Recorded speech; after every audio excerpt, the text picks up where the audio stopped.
yakka akkanaa kana namarratti raawwatu ani hin seene jechuudhaan dubbatti.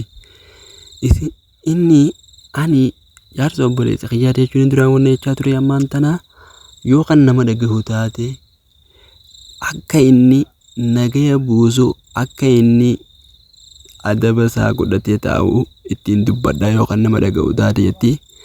Inni haala saniin ittiin dubbadhate jetti.